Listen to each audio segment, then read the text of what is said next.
A united cattle industry. That's one of the main goals for the new president of the National Cattlemen's Beef Association. Last summer, Cattlemen to Cattlemen traveled to Illinois to visit with Steve Foglesong and find out more about the 2010 NCBA president. Brian Baxter has the story. You'll find the Black Gold Ranch and Feedlot about 60 miles southwest of Peoria, Illinois. Steve Foglesong and his wife Linda started this family-owned and operated cattle ranch in 1994. We're a pretty diversified outfit. We're in the feedlot business. Well, obviously, we're in the heifer development business. We're in the cow-calf business, and we actually have some hogs. So we kind of cover all the gamut, and then we've got several hundred acres of crop ground as well. We've been in the feeding business and the cow-calf business for, probably 30 years. And ever since my wife and I got married, we've always been doing that, and even before. And we just kind of continued to expand it and gave us the opportunity then to bring our family in as well. And they've all got a place to be and something to do every day. Today, 3 generations of Foglesongs work together to keep the operation running strong. That support will be vital in 2010 because as NCBA president, Steve expects to spend almost 300 days on the road meeting with his fellow cattlemen. I'll disappear for a week and these guys have to run the place when I'm gone. And that's great that they can, and that's the only reason I can get away is the fact that I know that they'll take care of everything and it'll be fine. He's going to be gone 280 days out of the year, so he's got to leave everything to us and hope that we raise us right and taught us right to do things, take care of everything while he's gone. We're fairly young for running a ranch, but he started us when we were old enough to walk. We wrecked more equipment than most people do when they're 16 by the time we were 16, and it's cost him a lot to train us at an early age, but we've come accustomed to running everything. A hallmark of the Foglesong family is a commitment to stewardship and improving the land they have. In addition to building new lakes and ponds to serve as wildlife habitat, they raise pheasant and quail to help increase the local population. They also protect their land by using rotational grazing and recycling manure into fertilizer for their crops. We're about as green as it gets here. Everything we take off of it goes into the livestock and we put it all back, and that's how we kind of make the cycle of life work here. We've been working on building the soil and fixing the pastures up, for the last virtually 15 years, and kind of got it where we want it now. Steve is active in many ag organizations. A past president of the Illinois Beef Association, Steve also served on the Cattlemen's Beef Board. Now he steps into the role of president of NCBA, representing cattlemen all across the country.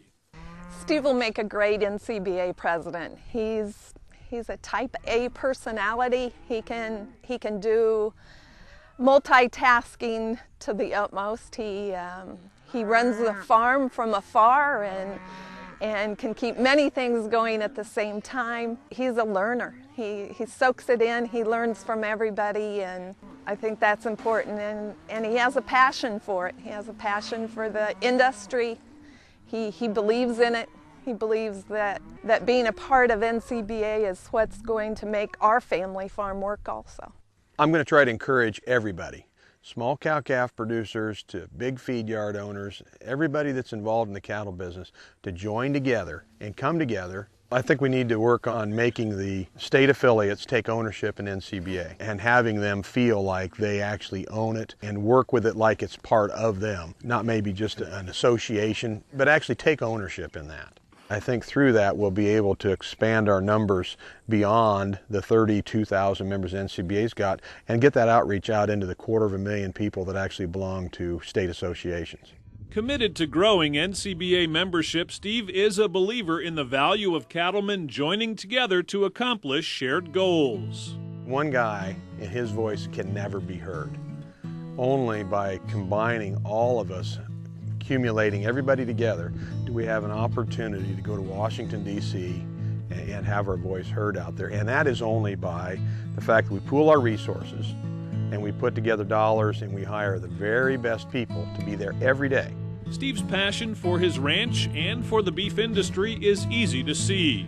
But when the workday is over, he always finds time to unwind and have fun with his family.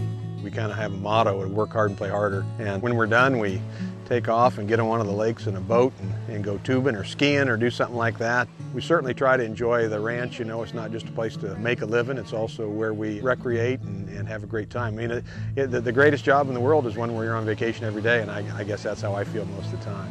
We enjoy what we do. We love the cattle business. We've got 3 generations that are out here every day. That's kind of why we do what we do, so you can pass this place on to somebody else. And every day we're out here working and building and leaving it for the next generation. And joining us on the show today is NCBA President Steve Foglesong of Astoria, Illinois. Thanks for joining us. Good morning, Kevin. You know, the video clip did a nice job sharing with us and telling us a little bit about you and your operation. But I think a lot of our viewers would like to know how you got your start in NCBA to begin with and kind of how you've progressed through the leadership ranks.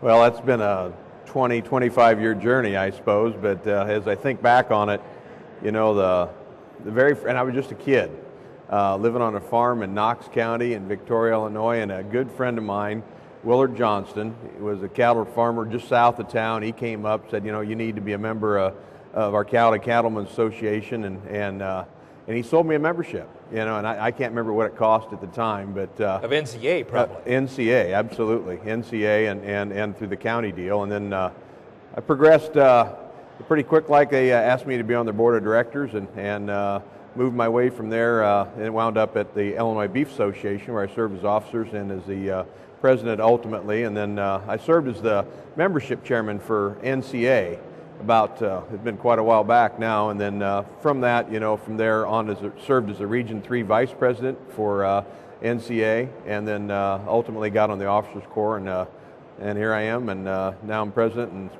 my turn in the barrel. Well, let's talk about your turn in the barrel and this next year.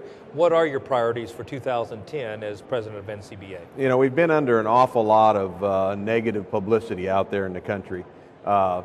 Both some internal stuff, you know, and I think we can get around that, but probably more importantly, we've been taking an awful lot of heat from either in D.C. from legislation and regulation that's coming at us. And then on the other side of it, we've had people disparaging what we do for a living. And we're going to address that very aggressively this next year. If you're willing to print something that's not truthful, expect us to be right in your face about it. And we're going to really be watching really hard in D.C. that policies, not so much in the legislature, I think, but maybe in the regulation arena, because that doesn't have to even be voted on. Stuff through the EPA that's backdoor politics that slides in there. We're going to be monitoring that and trying to make sure that those things that get put in place don't come back to bite us and hurt our producers. Throughout the week, we've heard a lot about both the challenges and the opportunities that are ahead for us in 2010 and beyond. What would your final message to folks be, especially those that weren't able to attend the convention this year? You know, first off, I would ask them to be members. You know, people need to join something, you know, and this outfit, we're all about, you know, promoting our product and doing a great job, you know, keeping us in business. So that's the first thing I'm going to ask, but that's not enough. The second part is to become an advocate for our industry. You know, we all need to become comfortable, and we've got a program called the Masters of Beef Advocacy, and it'll take you 5 or 6 hours. You can do it in the evening or whatever, sit down at a computer in your house, take that, and what it'll do is give you a set of tools to make you more comfortable to have a 2-minute elevator speech, or maybe at the coffee shop in town with somebody that you hear mention just something that's not right about our beef industry. You know, if we're not willing to step out and tell our story, who do we expect is going to? You know, in the absence of information, somebody will step in and fill that void.